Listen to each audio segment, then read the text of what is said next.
आदरणीय विजयदादांनी सांगितलं की कुठलाही निर्णय घेण्याआधी जनतेचं मत घ्या. जनतेचा कौल दौरा हा आम्ही केला. सुरुवातीला पहिल्या आठवड्यात जेव्हा फिरलो त्यावेळी आम्हाला झेंडा कोणी सुचवला नव्हता. फक्त आपण उभं राहिलं पाहिजे हा स्वर होता. पुढच्या आठवड्या मात्र जेव्हा जिथं गेलो तिथं सर्वांनी सांगितलं की नाही, आपल्याला पवारसाहेबांचाच हात धरावा लागेल आणि तुतारीच हातात घ्यावी लागेल. म्हणजे थोडक्यात असं झालं की लोकांनी उमेदवार ठरवला आणि त्यांनी झेंडा हातात कुठला घ्यायचा हे पण लोकांनीच ठरवलं. आणि आमचं असं आहे की आमच्या दुःखापेक्षा कार्यकर्त्याला वेदना झाली की आम्हाला वाईट वाटतं. फोन खूप येत होते, म्हणजे रात्री 2 वाजेपर्यंत त्या दिवशी कार्यकर्त्यांचे फोन खणखणले आणि प्रत्येक फोन हा धैर्यशील मोहिते पाटलांनी उचलला आणि प्रत्येक कार्यकर्त्याचं सांत्वन केलं की निराश व्हायचं नाही, पुढं आपल्याला मार्ग सापडेल आणि आपण लढायचं. सगळ्यात महत्त्वाचं पाणी. आपल्या सगळ्यांना माहितीच आहे की माझं माहेर मराठवाड्याकडचं आहे आणि त्याच्यामुळं मी हा प्रश्न जगलेली आहे. म्हणजे लहानपणीपासून मी हे पाहिलेलं आहे. मला तो म्हणजे लोकांचा जो प्रश्न आहे त्याच्याशी प्रत्यक्ष मी संबंधित असल्यामुळं मला तो प्रश्न खूप मोठा वाटतो. चुलीच्या खोलीच्या बाहेरसुद्धा महिला यायच्या नाहीत. म्हणजे घराचा उंबरा तर मी बोलतच नाही, चुलीच्या खोलीच्या बाहेरसुद्धा महिला यायच्या नाहीत. त्या काळामध्ये सहकार महर्षींनी गौरी शंकरच्या माध्यमातून त्यांना उद्योगाची रचना करून दिली, जेणेकरून महिला बाहेर पडतील आणि महिलांच्या हाताला काम मिळेल. आणि भैयासाहेबांनी परवाच्या भाषणात एक लाईन सांगितलेली आणि ती मला भावली. त्यांनी सांगितले की मला पाणीदार खासदार व्हायचं नाही, मला माझ्या लोकांना पाणीदार बनवायचं. कुणाचंही जर आपण पाहिलं तर लग्नाआधी किंवा विद्यार्थी दशेमध्ये या जबाबदाऱ्या कुणाच्या अंगावर नसतात आणि त्या जाणून बुजून, मी हा शब्द वापरते की जाणून बुजून धैर्यशील मोहिते पाटलांनी मला प्रत्येक गोष्टीमध्ये ढकलून पुढं आणले. ते बोलतच नाही तो हीच माझी तक्रार आहे. फार कमी बोलतात, बट ह्याच्यामध्ये चांगली पण गोष्ट आहे की इज अ गुड लिसनर. म्हणजे आणि राज्यकर्ता आणि नेता हा कायम गुड लिसनर असावा असं मला वाटतं. विरोधकांचा जर प्रचार आपण पाहिला तर त्याच्यामध्ये आपण पाहतो की मुद्देच नाही. वैयक्तिक टीकेला मी उत्तर देणार नाही, साहेबांनी कधी दिलेलं नाही. आणि थोडीशी परिवाराचीच शिकवण आहे की कुणावर टीका टिप्पणी करायची नाही. पण असू देत, जितके टीका करतील तेवढं चांगलंच आहे. म्हणजे ज्याचे त्याचे संस्कार कळतील. हा परिवारवाद फक्त राजकीय लोकांसाठी कशाबद्दल आहे? जर डॉक्टरचा मुलगा डॉक्टर होऊ शकतो, इंजिनियरचा मुलगा इंजिनियर होऊ शकतो आणि सगळेच म्हणजे दुकानदार असतील, सगळे असतील, सगळ्यांची जर मुलं त्यांच्या त्यांच्या गादीवर बसू शकतात, तर मग राजकीय व्यक्तीचा मुलगा किंवा त्या परिवारातला व्यक्ती हा राजकारण का सांभाळू शकत नाही? आणि प्रोत्साहन देणारा स्वभाव आहे प्रत्येकाला. म्हणजे जो काम करतो त्याच्या पाठीशी उभं राहण्याचं काम केलेलं आहे. कार्यकर्त्यांचा नेता म्हणून धैर्यशील मोहिते पाटलांना ओळखलं जातं. लोकसभा निवडणुकीच्या अंतिम टप्प्यामध्ये त्या ठिकाणी माढा लोकसभेची निवडणूक येते आणि माढा लोकसभेचे जे उमेदवार आहेत धैर्यशील मोहिते पाटील, त्यांच्यासोबत माढा मतदारसंघामध्ये असेल, लोकसभा मतदारसंघामध्ये असेल, अगदी हिरिरीनं त्यांच्यासोबत असणाऱ्या त्यांच्या सौभाग्यवती शीतलदेवी मोहिते पाटील माझ्यासोबत आहेत. लोकसभा या निवडणुकीच्या अनुषंगाने त्यांच्याशी आपण बोलणार आहोत, त्यांच्याशी चर्चा करणार आहोत. एकूणच नेमकं काय वातावरण आहे या अनुषंगाने त्यांच्याशी आपण चर्चा करणार. तुमचं AB मराठीमध्ये प्रथमतः मी स्वागत करतो. लोकसभा निवडणूक होते आहे, तुम्ही भैयांच्या सोबत त्या ठिकाणी अगदी ताकदीनं फिरता आहात. 6 महिने झाला हा सगळा प्रवास सुरू होता. काय आत्ताचं वातावरण आहे? तुम्ही रोज मतदारसंघामधल्या वेगवेगळ्या गावांमध्ये जाता. वातावरण उत्कृष्ट आहे. सगळीकडं तुतारीचं वारं आहे. तुतारी वाजवणारा माणूसच सगळ्यांनी ठरवून टाकलेला आहे आणि गेल्यावर आम्हाला ते स्वतःहून सांगतायत की भैयासाहेबांच्या पाठीशीच राहणार आहे आणि आमचं ठरलं. 6 महिने भैया लोकांच्या मध्ये फिरत होते, त्याच्यानंतर लोकांची मतं जाणून घेत होती, त्याच्यानंतर हा निर्णय झाला. त्या 6 महिन्यात रोज गावामध्ये गेल्यानंतर, संध्याकाळी आल्यानंतर, तुमची भेट झाल्यानंतर काहीतरी चर्चा होत असतील, तुमचं बोलणं होत असेल आणि मग त्यानंतर हा निर्णय कसा ठरला? पूर्वी आपण भाजपच्या तिकिटाची अपेक्षा करत होतो. भैयासाहेबांना अपेक्षा होती की त्यांनी जे भाजपचं काम केलं संघटन सरचिटणीस म्हणून आणि लोकांमध्ये जो जनसंपर्क होता आणि विद्यमान उमेदवारांबद्दलची नाराजी होती, त्या पार्श्वभूमीवर आपण निवडणूक लढवावी अशी इच्छा त्यांनी व्यक्त केली होती आणि मी इच्छुक आहे असं जाहीर केलं होतं. आणि त्यानंतर गाठीभेटी या सुरू होत्या आणि त्या कामाच्या अनुषंगानेच सुरू होत्या, कारण तेव्हा ते सरचिटणीस पदावर होते आणि त्यानुसार जे जसं रोज लोकांशी जनसंपर्क असायचा त्या पद्धतीनेच चालू होता. आणि त्याच्यानंतर मग थोडासा जनतेतूनच स्वर यायला लागला. फक्त आपणच इच्छा व्यक्त केली असं नाही, तर ती जनतेतून थोडीशी कुठंतरी इच्छा व्यक्त होत होती आणि त्या अनुषंगाने त्यांनी तो निर्णय घेतला. आणि पुढं आपल्या सगळ्यांना माहितीच आहे की तिकीट नाकारलं गेलं. मग त्याच्यानंतर थोडासा विचार करण्यासाठी परिवाराने 1-4 दिवस घेतले आणि त्याच्यानंतर मग आमच्या सर्वांचं ठरलं. आदरणीय विजयदादांनी सांगितलं की कुठलाही निर्णय घेण्याआधी जनतेचं मत घ्या. जनतेचा कौल दौरा हा आम्ही केला. परिवारातली सगळीजणच आम्ही फिरत होतो. प्रत्येक तालुक्यातून वेगवेगळ्या गावांमधून आम्ही फिरलो आणि ते फिरल्यानंतर मग आम्ही जनतेला प्रश्न विचारले की आता आपलं पुढचं पाऊल काय असावं, आमचं नाही, आपलं पुढचं पाऊल काय असावं. आणि त्याच्यावर मग लोकांनी उत्तर दिलं की माघार तर घ्यायचीच नाही, आपल्याला उभंच राहावं लागणार आहे आणि मोहिते पाटील परिवारातला आणि भैयासाहेबांसारखा सक्षम उमेदवार हा आम्हाला खासदार म्हणून पाहिजे आहे आणि त्याच्यामुळं आपण उभं राहावा. सुरुवातीला पहिल्या आठवड्यात जेव्हा फिरलो त्यावेळी आम्हाला झेंडा कोणी सुचवला नव्हता. फक्त आपण उभं राहिलं पाहिजे हा स्वर होता.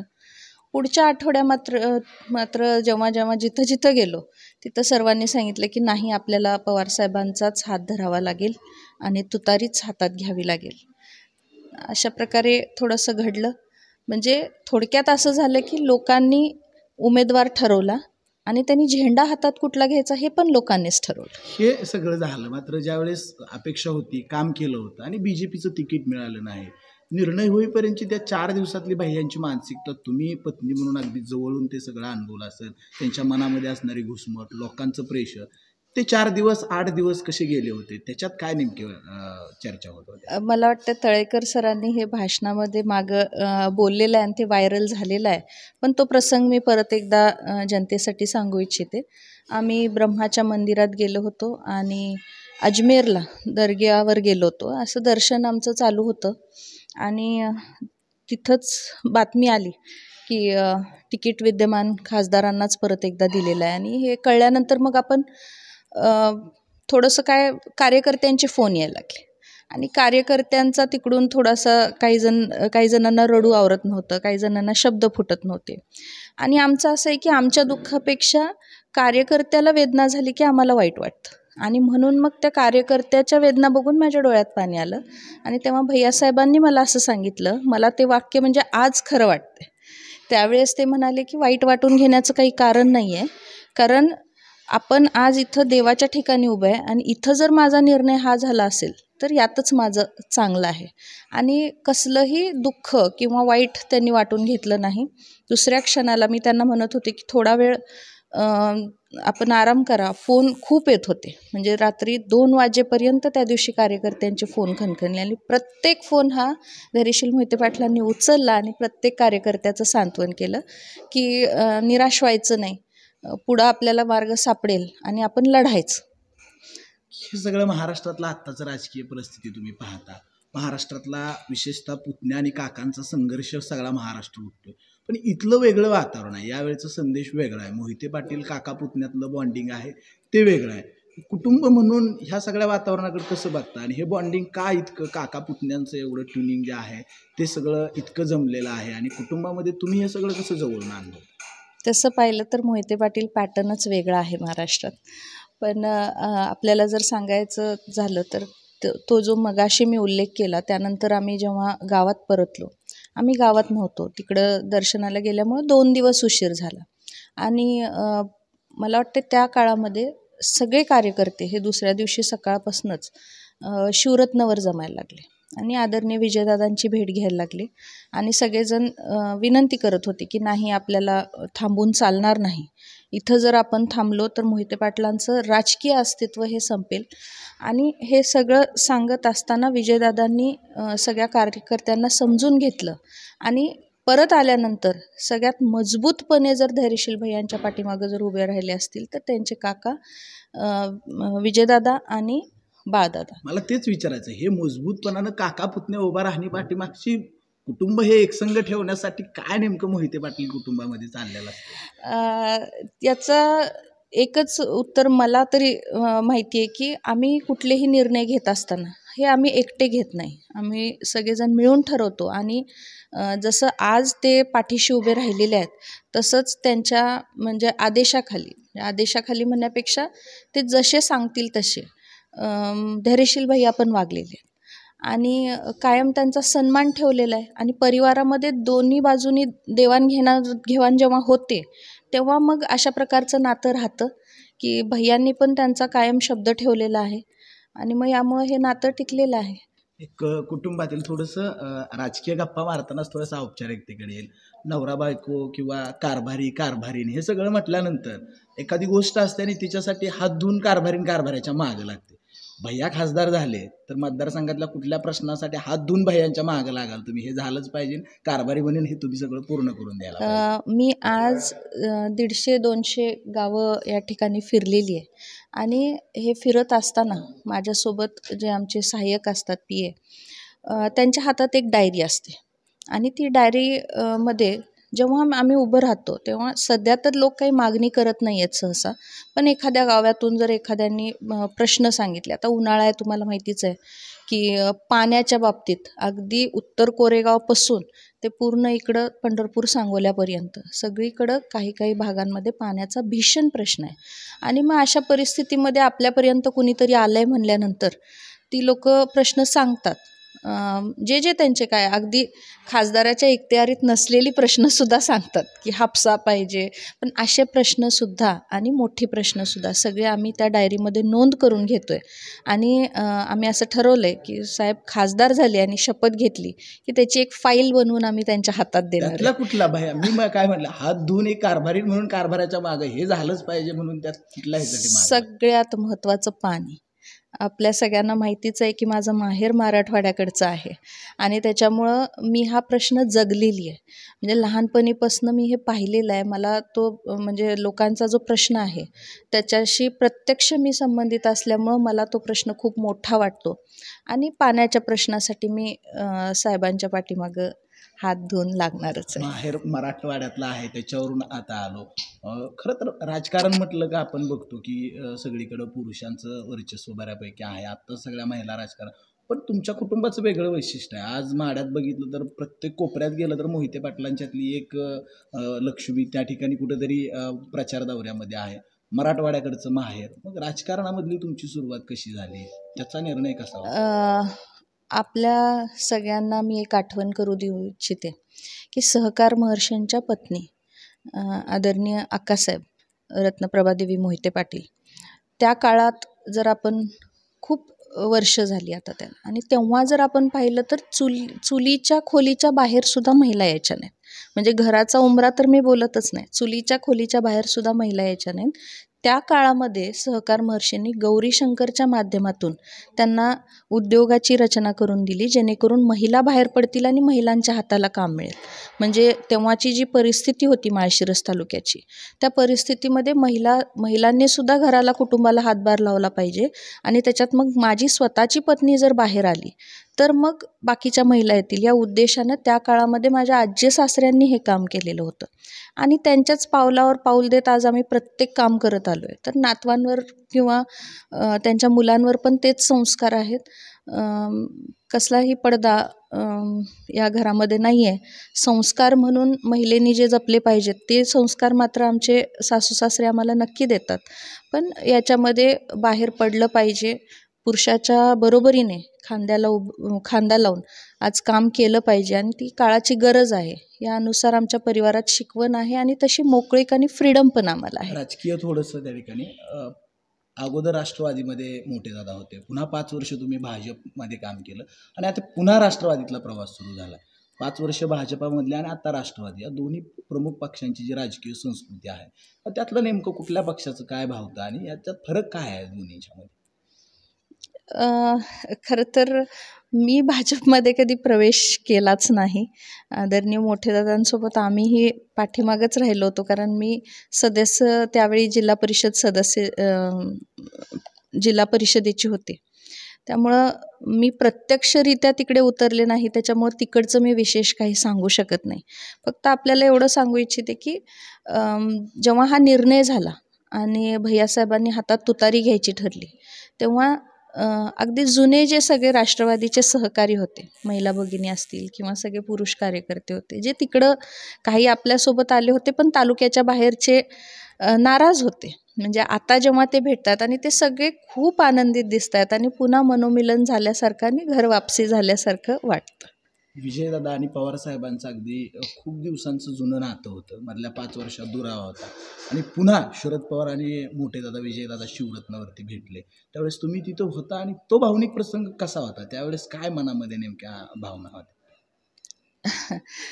दादांचं पूर्वीपासूनच पवारसाहेबांवर प्रेम आहे, हे मी सांगायची गरज नाही, आपल्या सगळ्यांना जनता म्हणून माहितीच आहे. पण कदाचित काही लोकांमुळे त्रास होत होता आणि मग मुलांनी निर्णय घेतला दादांच्या की आपण दोघांनी, भैयासाहेबांनी, रणजितदादांनी, आणि मग आता नवीन पिढीच्या हिशोबाने त्यांना जशी वाटचाल करायची आहे त्या पद्धतीनं करू द्यावी या भावनेने कदाचित दादासाहेब अलिप्त राहिले. त्यांनी थोडासा राजकारणातून रिटायरमेंट नाही म्हणता येणार आपल्याला, आजही ते लोकांसोबत भेटतात आणि सगळंच त्यांचं चालू असतं, पण थोडेसे ते अलिप्त झाले आणि त्यांनी घरगुती म्हणजे शेती असेल किंवा लोकांच्या समस्या सोडवत आपलं घरी बसायचं असा निर्णय त्यांनी घेतला. आणि याच्यामध्ये मग परत एकदा जर पवारसाहेब स्वतःहून आले तर त्या दिवशी त्यांच्या डोळ्यामध्ये तो आनंद दिसत होता, थोडेसे अश्रूही दिसत होते आणि ते आनंद म्हणजे आनंदच होता आणि एक प्रेम होतं आणि ते प्रेम पाहायला मिळालं. आत्ताच अगदी राजकारणाच्या प्रचाराची अगदी धामधूम सुरू आहे, शेवटच्या टप्प्यामध्ये त्या ठिकाणी प्रचार येतो. कुटुंब म्हणून तुमच्या दोन्ही कन्या आहेत, त्या ठिकाणी वेगळी जबाबदारी पार पाडतायत, तुम्ही वेगळी जबाबदारी, भैया, ह्या सगळ्या धामधुमीत भेटणं कधी होतंय भैयांशी? आणि ती भेट झाल्यानंतर तो वेळ तो मिळतोय, त्याच्यात काय चर्चा नेमक्या तुमच्या होत? भेट होतच नाही आहे आपल्या माहितीसाठी, कारण कधी कधी मला उशीर होतोय, पण बऱ्याच वेळा मी येते आणि मी सकाळी लवकर घराच्या बाहेर पडलेली असते, रात्री यायला उशीर होतो. रोज आम्ही घरी जेवतच नाही आहे, रोज वेगवेगळ्या कार्यकर्त्यांच्या घरी जिथं प्रेमाने आम्हाला बोलवलं जातं. आज जवळपास महिनाभर आम्ही त्यांच्याचकडे आहे सगळीकडे आणि साहेबांचं जेवण पण कार्यकर्त्यांकडे होतं आहे, माझं पण तिकडंच होतं आहे. त्यामुळं आमची भेट तशी होतच नाही आहे. सकाळी सकाळी दोघंही आवरत असतो तेव्हा महत्त्वाचं ते पण फक्त कामाचंच, त्या 5 मिनटामध्ये जे काही एकमेकांना विचारपूस करायचे किंवा साहेबांकडे माझे काही प्रश्न असतील तर ते तेवढं, आणि दिवसभरात फोन केला तर जेव्हा ते मला फोन लावतात तेव्हा मी भाषण देत असते आणि मी त्यांना फोन लावते तेव्हा ते भाषण देत असतात. त्याच्यामुळं तशी भेट आता होत नाही आहे, कदाचित 8 तारखेला होईल. 8 तारखेला होईल. हे सगळं आहे, मतदारसंघामध्ये अनेक प्रश्न आहेत. गेल्या 5 वर्षामध्ये विद्यमान खासदार आता जे आहेत ते सगळ्या गोष्टी सातत्यानं बोलतायत, ते सगळं तुमच्या कानावरती बी येतंय. कुठले प्रश्न या मतदारसंघामधले जे आहेत, मग तुम्ही हात धुवून मागं पाण्याच्या प्रश्नासाठी लागेल म्हटला, पण अनेक प्रश्न आहेत, लोकांच्या मध्ये तुम्ही बसताय आणि ते प्रश्न घेऊन भैया पुढे जाणार आहेत. तुम्ही ते कुठले प्रश्न मतदारसंघातले आहेत ते तुम्ही आत्ता सगळे अनुभवले आहेत आणि ते प्रामुख्यानं सुटणं जे आहे, पाणी प्रश्नाबरोबर इतर प्रश्न जे सुटणं आहे ते गरजेचं आहे. अनेक प्रश्न आहेत, काय थोडंसं 5 वर्ष थोडंसं दुर्लक्ष झालं, त्याच्यामुळं अनेक प्रश्न आहेत. प्रामुख्याने पाणी आहे आणि भैयासाहेबांनी परवाच्या भाषणात एक लाईन सांगितलेली आणि ती मला भावली. त्यांनी सांगितले की मला पाणीदार खासदार व्हायचं नाही, मला माझ्या लोकांना पाणीदार बनवायचं आहे आणि अशा प्रकारचं काम हे होणं गरजेचं आहे. महत्त्वाचं म्हणजे जनसंपर्क हा भैयासाहेबांनी ठेवावा लागणार आहे, कारण जनतेशी थोडीशी नाळ तुटलेली आहे मागच्या या सगळ्या 5 वर्षामध्ये, तर विद्यमान खासदारांकडून ते आपल्याला सगळ्यात महत्त्वाचं. आणि जनतेमध्ये तुम्ही जर उठाल बसाल तर रोजच्या रोज त्यांच्या प्रश्नांना सामोरे जाणार आहोत आपण आणि त्या पद्धतीनं प्रश्न सोडवले पाहिजे. हे सगळं बोलत असताना मग तुम्ही माहेरचा मराठवाड्याकडचा उद्योग केला, मराठवाड्यातल्या शीतलदेवी किंवा त्या कॉलेज जीवनातल्या शीतल आणि मोहिते पाटील घराण्यात आल्यानंतर शीतलदेवी मोहिते पाटील, काय नेमका फरक आहे त्या शीतल आणि आत्ताच्या शीतलदेवी? लोकांना या राजकारणाबरोबर तुमचं वैयक्तिक आयुष्य पहिलं आणि ते इकडं आल्यानंतर कसं बदल? तसं आज जेवढं बोलते तेवढं बोलत नव्हते, थोडीशी कमी बोलायचे, इतकं नव्हते बोलत. आणि तसा मिळून मिसळून राहण्याचा स्वभाव आधीचाच होता. त्यामुळं फार काही वेगळं, माझे आजोबा कैलासवासी बापूसाहेब पाटील हे सुद्धा आमदार होते. त्यामुळं इकडच्या आणि तिकडच्या घरामध्ये समानता होतीच. म्हणजे राजकीयदृष्ट्या जर आपण पाहिलं तर लोकांचं येणं जाणं किंवा बाकी सगळ्या गोष्टी ह्या पहिलेपासून पाहिल्या होत्या.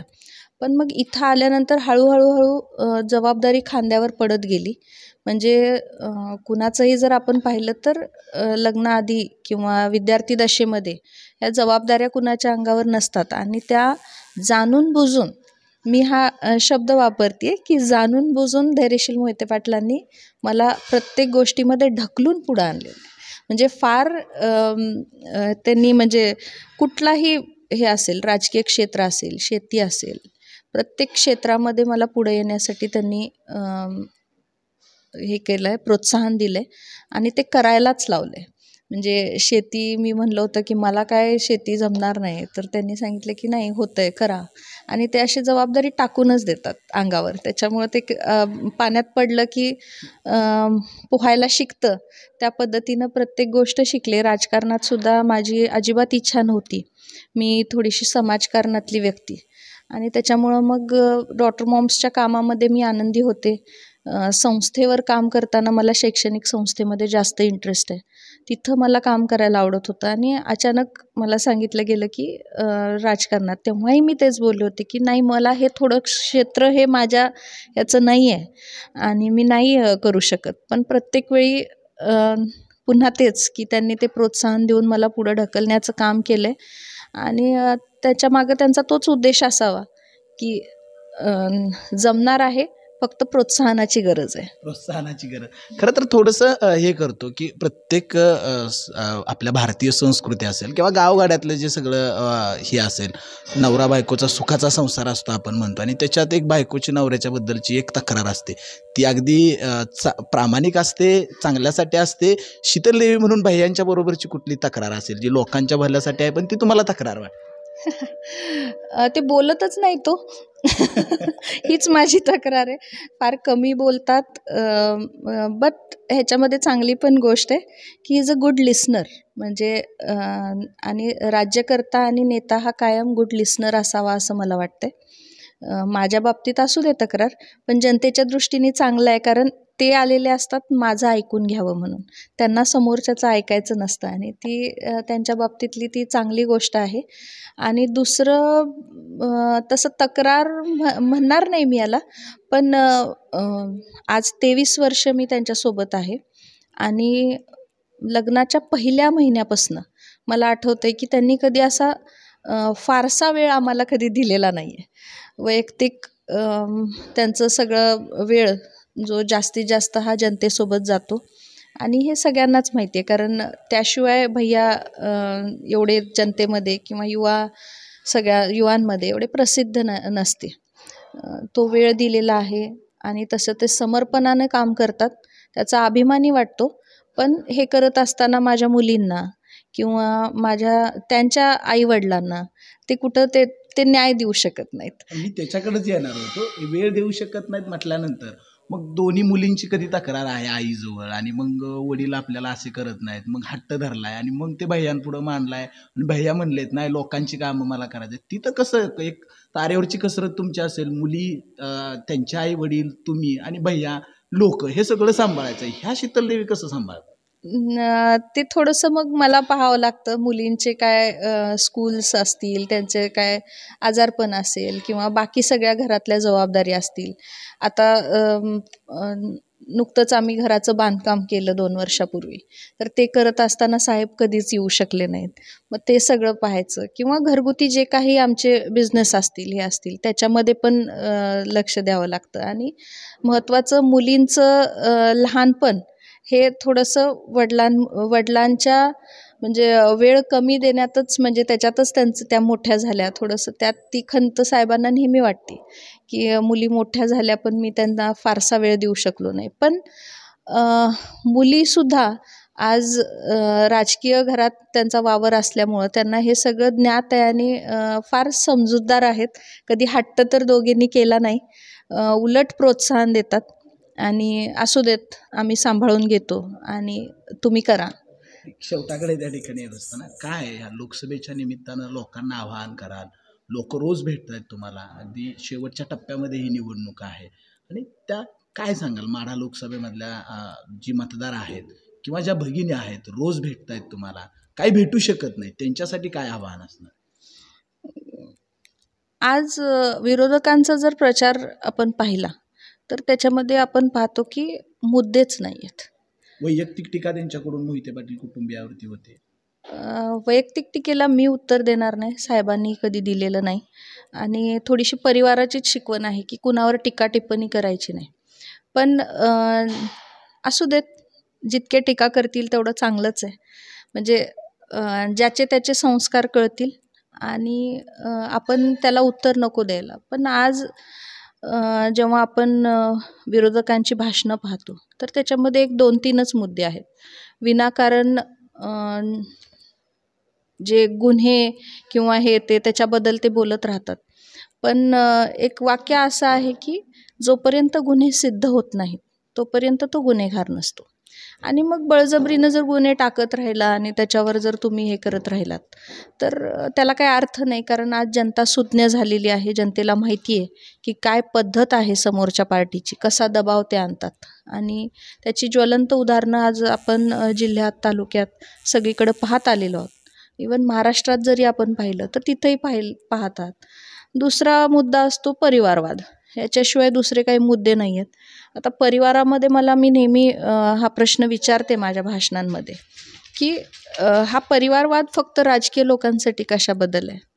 जर डॉक्टरचा मुलगा डॉक्टर होऊ शकतो, इंजिनियरचा मुलगा इंजिनियर होऊ शकतो आणि सगळेच म्हणजे दुकानदार असतील, सगळे असतील, सगळ्यांची जर मुलं त्यांच्या त्यांच्या गादीवर बसू शकतात, तर मग राजकीय व्यक्तीचा मुलगा किंवा त्या परिवारातला व्यक्ती हा राजकारण का सांभाळू शकत नाही? आणि मी हेही सांगते की आपण सगळेजण डायरेक्ट एखादी डिग्री घेता आणि आपण हे होता, पण आम्ही जनतेची परीक्षा देतो. म्हणजे आम्ही डिग्रीची परीक्षा तर देतोच, पण त्याबरोबर जनतेची परीक्षा देतो आणि जनता त्याच्यात फेल करायचं का पास करायचं हे ठरवते. आणि जर जनतेला नकोच असेल तो परिवारवाद किंवा ते व्यक्ती त्या लायकीचा नसेल तर जनता ठरवेल ना. मग या वादावर बोलण्यात काही अर्थ नाही, कारण धैर्यशील मोहिते पाटील हा जनतेने उभं केलेला व्यक्ती आहे, त्याच्यामुळे तो विषयच येत नाही. तर असे सगळे हे असताना 4 दिवस राहिलेत प्रचारासाठी. आता जी लोक भेटू शकत नाहीत त्यांना शीतल देवींचं आवाहन किंवा त्यांच्यासाठी काय संदेश? त्यांच्यासाठी एकच संदेश असणार आहे की आज ज्या पद्धतीनं देश चाललाय, म्हणजे लोकशाहीकडून आपण हुकुमशाहीकडे चाललोय आणि मग ही हुकुमशाही जर आपल्याला जुगारायची असेल, आपण सगळीकडे बघतोय दबाव दबाव दबाव आणि याच्याशिवाय आपल्याला काहीच पाहायला मिळत नाही. आज प्रत्येकाच्या, महिला असतील, सगळ्या असतील, सगळ्यांच्या हातामध्ये स्मार्टफोन आहे.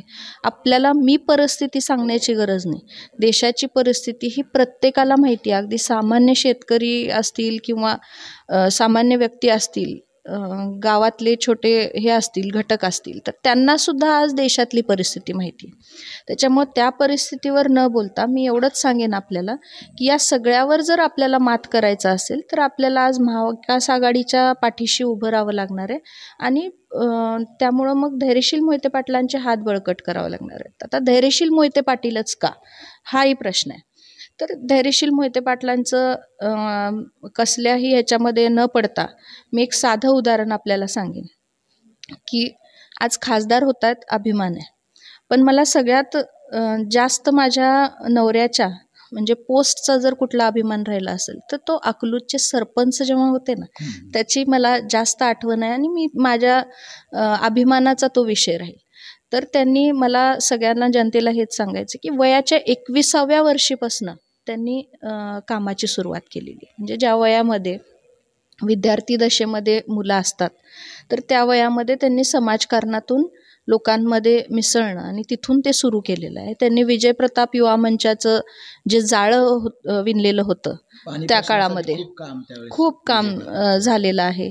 समाज उपयोगी अनेक गोष्टी विजय प्रतापच्या माध्यमातून त्यांनी त्या काळापासून सुरू केलेली आहेत. आणि त्याच्यानंतर ग्रामपंचायतीचे ते सदस्य झाले, नंतर जिल्हा परिषद पंचायत समितीचे सदस्य झाले आणि नंतर जिल्हा परिषदेचे सदस्य झाले. आता ह्या 3 गोष्टी, ह्या पंचायत राजचे 3 टप्पे आहेत, 3 पायऱ्या आपण ज्याला म्हणतो, आणि या 3ही पायऱ्यांवर काम केलेलं आपले उमेदवार आहेत. मग मला हे सांगायचं की माढा मतदारसंघामध्ये जास्तीत जास्त ग्रामीण भाग आहे आणि ग्रामीण भागाच्या ज्या समस्या असतात या 3ही पायऱ्यांवर काम केल्यामुळं त्यांना त्या खूप ज्ञात आहेत, त्याच्यामध्ये त्यांचा अनुभव आहे आणि त्यांनी चांगलं काम केलेलं आहे. त्याच्यामुळे एक खासदार म्हणून काम करत असताना तळागाळातल्या समस्या काय आहेत, प्रत्येक लेवलच्या, म्हणजे ग्रामपंचायतीला कसा सपोर्ट करायचा आहे, पंचायत समितीला कसा सपोर्ट करायचा आहे आणि झेडपीच्या माध्यमातून कशी कामं करून घ्यायची आहेत, याचा तगडा अनुभव त्यांच्याकडं आहे. त्या अनुभवाच्या जोरावर आज आपला विकास हे धैर्यशील मोहिते पाटलांकडून मला वाटतं चांगला होणार आहे. आणि म्हणून ग्रामीण भागातल्या माणसांनी किंवा सगळ्या महिलांनी आपल्याला हा ताकदीचा उमेदवार म्हणून यांच्याकडे पाहण्याची गरज आहे आणि आपण त्यांना मतदान करणं गरजेचं आहे. हे सगळं आता कुटुंबाचं भैयांचं व्यक्तिमत्व सांगत असताना पुन्हा मला शिवरत्नवरची जे रघुनाथ बाबा आहेत, रघुनाथ राजा आहेत, त्यांचं एक वाक्य आठवलं की आम्ही नशिबवान आहोत, आम्हाला, मी बाळ म्हणतो, आणि असा मोहिते पाटलांचा बाळ आम्हाला उमेदवार म्हणून मिळाला. धैर्यशील मोहिते पाटील राजकीय वलयातून सगळ्यांना परिचित आहेत, त्यांचं काम माहीत आहे, मात्र एक माणूस म्हणून धैर्यशील मोहिते पाटील, तुम्ही 23 वर्षे त्यांना जवळून अनुभवत आहे, तुमच्या इतकं आता त्यांना कोण त्या आत्ताच्या कालखंडामध्ये जवळून त्यांना कुणीच बघितलेलं नाही, किंवा माणूस म्हणून धैर्यशील मोहिते पाटील नेमके काय आहेत, असा एखादा किस्सा, असा एखादा प्रसंग, तो माणूस म्हणून धैर्यशील मोहिते पाटील त्या पातळीवरती ग्रेट आहेत. धैर्यशील भैयांबद्दल जे रघुनाथराजे बोलले तर त्यांचं एक वेगळं प्रेम त्यांच्यावर आहे आणि ते सांगतात की एक व्यक्ती म्हणून मला हा स्वभाव खूप आवडलेला आहे आणि तेच आहे. आणि आपण जर पाहता की जेव्हा जेव्हा भैयासाहेबांचे पोस्टर्स लागतात किंवा कुठंही काही असतं तर त्याच्यामागे एक शब्द असतो आणि तो असतो दयावान. तर हा शब्द त्यांच्या मागे लागण्याचं कारण आहे, म्हणजे कोणी कुणाला उगाच दयावान म्हणत नाही. आज धैर्यशील मोहिते पाटील जे काही कमवतात त्यातला बराचसा हिस्सा हा लोकांसाठी असतो. मग कोणीही हो, कोणी वैद्यकीय मदतीसाठी येतं, कोणी कशासाठी येतं, प्रत्येकाला साथ देणं आणि प्रत्येकाच्या पाठीशी उभं राहणं. मग त्याच्यात व्यवहार हा त्यांना काही नाही, म्हणजे त्याच्यात त्यांचा हातखंडच नाही आहे.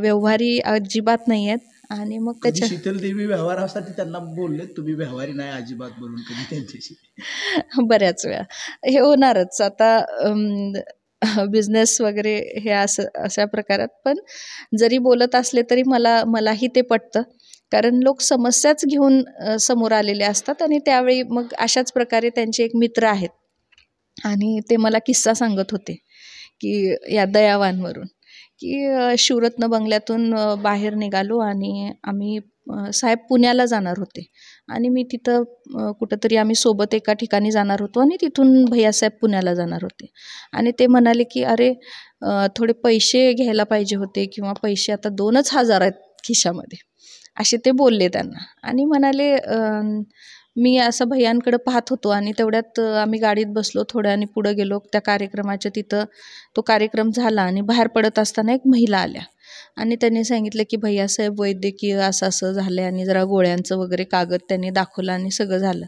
आणि ते 2,000 रुपये काढून त्यांनी त्या महिलेच्या हातात ठेवून टाकले. म्हणजे ते सर मला काय प्रसंग सांगत होते की म्हणजे माणूस कमीत कमी आपल्यासाठी अर्धे तरी वाचवून ठेवतो आणि या व्यक्तीने आत्ताच थोड्या वेळापूर्वी म्हणत होते आता एवढेच राहिले तर माझ्या खिशात, आणि ते सुद्धा उचलून देण्याची दानत ही त्यांच्यामध्ये आहे. आणि हे मी बोलत नाही, हे जनता बोलते. माळशिरस तालुक्यातली असेल, कुठली असेल, ज्यांना त्यांनी आजपर्यंत मदत केलेली आहे, अगदी पुण्या मुंबईची लोकंसुद्धा त्यामध्ये आहेत की ज्यांचा सुरुवात करून देण्यामध्ये धैर्यशील मोहिते पाटलांनी हातभार लावलेला आहे. आणि आज तेच प्रेम या निवडणुकीच्या माध्यमातून आज सगळ्यांना दिसते. तर तो तर एक भाग झाला त्यांचा दानशूरतेचा. पण त्याचबरोबर प्रोत्साहन देणारा स्वभाव आहे प्रत्येकाला. म्हणजे जो काम करतो त्याच्या पाठीशी उभं राहण्याचं काम केलेलं आहे. कार्यकर्त्यांचा नेता म्हणून धैर्यशील मोहिते पाटलांना ओळखलं जातं. आज माणूस सांभाळण्याचा जो गुण त्यांच्यामध्ये आहे, म्हणजे संघटनचं जे कौशल्य आहे त्यांच्यामध्ये, की उतरले की लगेच 100 लोक त्यांना जॉईन होतात. प्रत्येक ठिकाणी असं आज हजारोंच्या संख्येमध्ये, लाखोच्या संख्येमध्ये आज त्यांचा जनसंपर्क आहे. आणि ती जी क्वालिटी आहे ती आज या कामाच्या दृष्टिकोनातून सगळ्यात महत्त्वाची आहे. आणि तिसरं, नियोजनाचा माणूस म्हणून धैर्यशील मोहिते पाटलांना ओळखतात. कुठलाही कार्यक्रम असो, गेले 23 वर्ष मी हा अनुभव घेते की पडद्याच्या पाठीमागं उभं राहून किंवा बॅकबोन म्हणून जे काम करायचं असतं कुठल्याही कार्यक्रमाचं, अगदी मग शून्यातून नियोजन कमिट्या पाडण्यापासून हे करण्यापासून, जे लोक बोलतात, आता बाहेर मी फिरते बाहेरच्या तालुक्यांमध्ये, तेव्हा ते बोलत असताना तेच म्हणतात मोहिते पाटलांसारखं नियोजन कुणाचं नसतं. आणि ही एक चांगली प्रशंसा आमच्या परिवाराबद्दल केली होती. आणि कदाचित तो गुण त्यांनी बाळदादांकडून घेतलेला आहे, त्यांच्याकडून शिकलेले आहेत. सगळेच घरातल्यांचं ह्याच्यातून ते शिकलेले आहेत. आणि तो सगळ्यात मला वाटते की महत्त्वाचा त्यांचा तो गुण आहे. आणि प्रेमळ स्वभाव आहे, सगळ्यांचं ऐकून घेतात. सगळ्यात महत्त्वाचं, अगदी लहान मूल जरी घरातलं सांगत असेल तरी त्याचं ऐकून घेणं हे हा एक भावणारा गुण आहे. हे सगळं खरं तर ही जी चर्चा आहे ती न संपणारी आहे. तुम्हाला निवडणुकीची धामधूम आहे आणि या सगळ्या टप्प्यांवरती पुन्हा आपण भेटतच राहणार आहोत. ह्या सगळ्या टप्प्यांच्यावरती हा जो झंझावात सुरू आहे, शेवटच्या टप्प्यामध्ये त्या ठिकाणी निवडणूक त्या ठिकाणी येते आहे. एक शेवटचा एका वाक्यातला प्रश्न असेल, धैर्यशील मोहिते पाटील का खासदार धैर्यशील मोहिते पाटलांची पत्नी म्हणून जास्त अभिमान आहे? धैर्यशील मोहिते पाटील. धैर्यशील मोहिते पाटील. पद हे 5 वर्षापुरतं असतं, ते परत ते घेतच राहतील, त्याच्याबद्दल नाही. आणि अनेक पदांवर ते जावोत अशी मी सदिच्छा या ठिकाणी व्यक्त करते. पण धैर्यशील मोहिते पाटील हे धैर्यशील मोहिते पाटीलच आहेत आणि फक्त धैर्यशील मोहिते पाटील. तर तुमच्या पुढील वाटचालीसाठी, भैयांच्या पुढच्या वाटचालीसाठी AB मराठीच्या सुद्धा त्या ठिकाणी खूप खूप सदिच्छा त्या ठिकाणी तुम्हाला देतो. निश्चितपणानं तुमची ही घोडदौड आहे ती अशीच होत राहणार आहे. अगदी या प्रचाराच्या धामधुमीमध्ये वेळात वेळ काढून त्या ठिकाणी आमच्याशी त्या ठिकाणी संवाद साधला, त्याबद्दल सुद्धा तुम्हाला त्या ठिकाणी सदिच्छा. तर या होत्या शीतलदेवी मोहिते पाटील. आणि राजकारणाबरोबरच त्या ठिकाणी कुटुंबातील जे अनेक धैर्यशील मोहिते पाटलांचे पैलू होते ते उलगडण्याचा प्रयत्न त्या ठिकाणी गेला. मात्र ही मुलाखत न संपणारी आहे. त्यांचं सामाजिक कार्य जे आहे ते खूप मोठं आहे. निवडणुकीच्या धामधुमीनंतर पुन्हा कधीतरी त्या सामाजिक कार्याच्या अंगाने त्या ठिकाणी आपण त्या ठिकाणी बोलत राहू. तुर्तास AB मराठीसाठी अकलूजहून समाधान काय.